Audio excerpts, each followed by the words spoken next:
টাকা তো তোকে আমাকে দিতেই হবে, তোর বউকে যে তুলে এনেছি। ধনকে দেখলু তুই ননি মনকে চিনলু না। Hello, kidnapper Babulal speaking. তোর বউ এখন আমার কবজায়। যদি তোর বউকে জ্যান্ত দেখতে চাস তো 2 লাখ টাকা নিয়ে কলা বাগানে দেখা কর। একদিনে 2 লাখ টাকা? কি আইসিইউতে আছে নাকি? আই, তুই হয়তো জানিস না, আতঙ্কের আর এক নাম বাবুলাল। আচ্ছা, তা তোর নাম কি? বাবুলাল। এক্ষুনি তো বললি আতঙ্কের নাম বাবুলাল।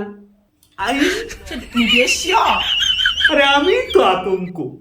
আরে না ভাই, তুই কিডন্যাপার। পাগল হয়ে যাব, কেন যে তোর বউকে কিডন্যাপ করতে গেলাম। কিন্তু তুই যদি টাকা না দিস তাহলে ওর একটা চোপ আমি উপড়ে নেব। নিয়ে নে নিয়ে নে। ওর কোনো কাজ নেই, ওই এমনি দূরের জিনিস দেখতে পায় না। দেখ ভাই, ব্যবসায় লস যাচ্ছে, কিছু টাকা অন্তত দে। 5,000 নিবি? হ্যাঁ? আবে সালে ভাড়া করে নিবে, কিডন্যাপ করেছি, কিডন্যাপ। আর এরকম বউ যদি আমার থাকতো না, আমি 2 লাখের জায়গায় আমি 4 লাখ দিতাম। ওই পাগল, ওসব করে একদম যাস না। কেন?